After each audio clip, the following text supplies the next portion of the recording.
When former American labor leader Jimmy Hoffa bade goodbye to his wife as he left home on July 30th, 1975, he had no idea this was the last time he would get to lay eyes on his family.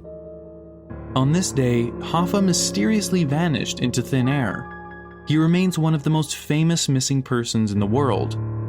When he disappeared, Hoffa had been taking on several tasks to facilitate his reinstatement as the head of the labor union.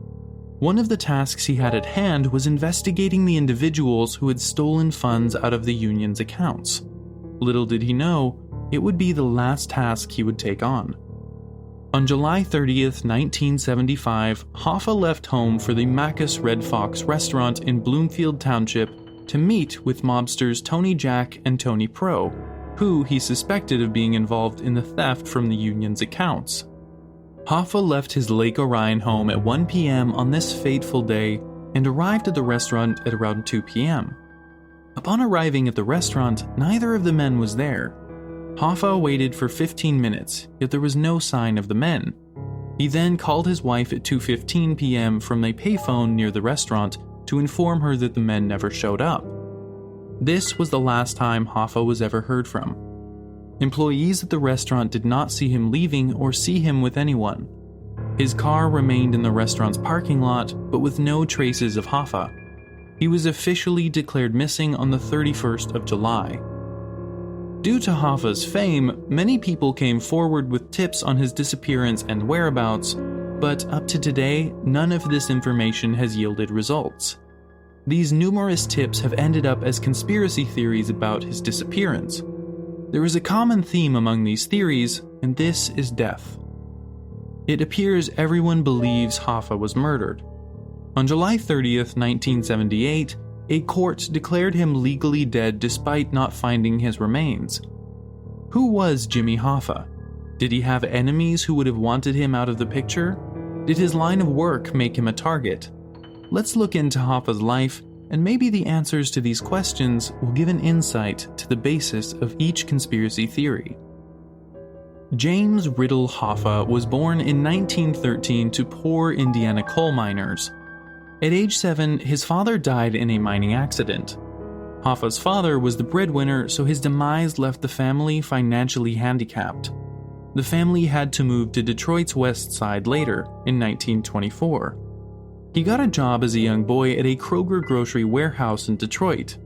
From a young age, Hoffa had a keen interest in fighting for laborers' rights, seeing as his parents were too.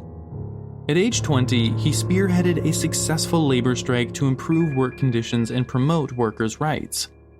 Soon, he was noticed by the International Brotherhood of Teamsters, a labor union in the US. He accepted to join the union and quickly rose in the ranks. In 1955, he became the president of the Teamsters. Hoffa's predecessor was jailed for bribery, so the entire union was pleased when Hoffa replaced him. Hoffa was a huge advocate for workers and had the very members' interests at heart. There was no one else they could have wanted in that position, and they all trusted him. To their dismay, Hoffa wasn't much different from his predecessors. He had shady businesses with mob bosses, soiling the union's name in the process. Subsequently, his name kept popping up in government investigations in the 60s. Later, in 1967, he was found guilty of bribery, fraud, jury tampering, and conspiracy. He was sentenced to 13 years imprisonment. Fortunately for him, he didn't get to complete the sentence, as then President Nixon exercised his prerogative of mercy to release him in 1971. Throughout his time in prison, Hoffa was still very much active in the union's activities. However, the condition of his early release was steering clear of union activities for 10 years. Hoffa was invested in the labor union, so he intended to fight this ban in court. He never cut off his association with the union, but needed to fight the restriction to head the union again. He had begun the legal proceedings in court to uplift the ban when he mysteriously disappeared in July of 1975. The only lead the FBI had from his disappearance was Hoffa's car, which was found in the restaurant parking lot. On August 8th, the FBI secured a warrant to search the vehicle for any clues that could aid the search. Detectives found the fingerprint of Hoffa's family friend, Chuck O'Brien, on a 7-Up bottle left under one of the car seats. Interestingly, O'Brien and Hoffa had been at loggerheads and never settled their disagreement before his disappearance. To make matters worse for O'Brien, his name would come up a second time in the Hoffa investigation. A truck driver claimed to have seen Hoffa last in a Mercury Marquis with other unidentified men. He observed the men because the vehicle almost collided with his truck as they were leaving the restaurant. Upon investigation, the FBI concluded that the description of the car matched one owned by Hoffa's son, but was driven by O'Brien at the time of the disappearance. The vehicle was seized on August 21st for an intense search. It was long before dogs picked up Hoffa's scent inside the car. Despite these issues implicating O'Brien, there was no proof that a crime had been committed, not to mention O'Brien being involved in it. Everything that detectives had was circumstantial evidence. The case against O'Brien went cold afterwards. After 7 years of relentlessly searching for Hoffa, he was officially declared dead on July 30th, 1982. The FBI kept receiving tips on his disappearance and the location of his body, but none of this information checked out.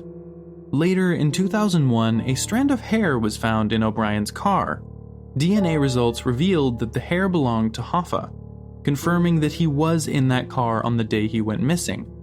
The FBI focused on O'Brien and strived to gather evidence to nail him finally. However, the FBI changed the direction of its investigation in 2004 when a mobster, Frank Sheeran, came forward with new evidence on the case. Sheeran claimed that he killed Hoffa on O'Brien's orders. O'Brien had driven them to a house in Detroit where Sheeran shot Hoffa. He told detectives that they could still find blood evidence in the house to corroborate this story.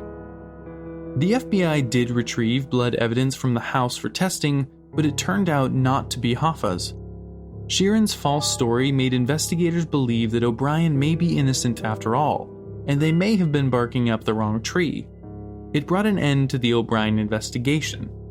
A New Jersey man gave the last tip on Hoffa's disappearance in 2021. He told investigators that Hoffa's body was in a steel drum lodged 15 feet into the ground below Pulaski Skyway. It was formerly a landfill operated by the Genovese family soldier Phil Moscato. The area was previously nicknamed the Brother Moscato's Dump. On November 9th, the FBI obtained a search warrant to conduct a survey of the area. On July 21st, 2022, the FBI reported it found no evidence of Hoffa's remains in the location. This was the last update on the case.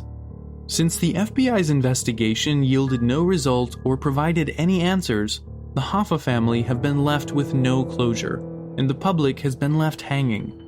So, to provide probable answers to the question of Hoffa's disappearance, conspiracy theories have been developed. Considering Hoffa's relationship with the mob, these conspiracy theories are nothing short of wild. Let's examine some of them.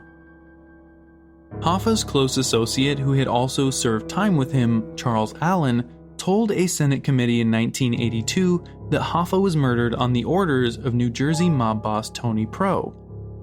Remember, Tony Pro was one of the persons Hoffa was meant to meet at the restaurant before he disappeared. Allen added that Hoffa's body was taken care of mob style, so that it could never be found. The body was ground up into pieces, stuffed in a steel drum, and then dumped in a swamp in Florida.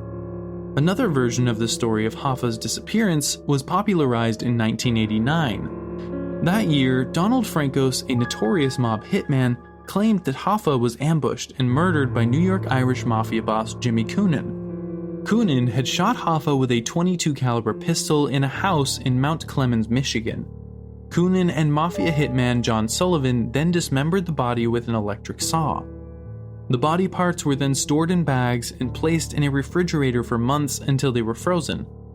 The bags were then dumped in the wet concrete of the Giant Stadium Foundation, located in East Rutherford, New Jersey. Another Hoffa associate, a mob hitman Joseph Franco, claimed that Hoffa was kidnapped by federal agents who threw him out of a plane into the Great Lake in Michigan.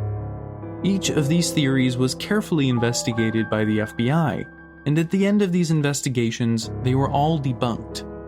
The FBI has no answers to Hoffa's disappearance to date, so these stories were immaterial to the case. Let's review the FBI's reason for dismissing the theories. The FBI launched a massive investigation into Allen's claims and found not a single piece of evidence corroborating his story. Allen was a hitman who had committed at least 3 execution-style murders. To avoid serving jail time for his crimes, he was giving FBI information on mob operations. He could have made up the Hoffa story when he exhausted the stories he had so he wouldn't go to jail. It also came to light that he was struggling financially and tried to sell the Hoffa story. The FBI later concluded that he was not a reliable source of information. Like many other tips the FBI received, there was no physical evidence to back up Franco's claims that Hoffa's body parts were buried in the foundation of the Giants Stadium. Besides, the stadium was demolished in 2010 and no body parts were unearthed. Where is Hoffa? Was he murdered by the mob or by the government? Well, the FBI doesn't have the answers to these questions. What do you think happened to Jimmy Hoffa? Let us know your thoughts in the comments section.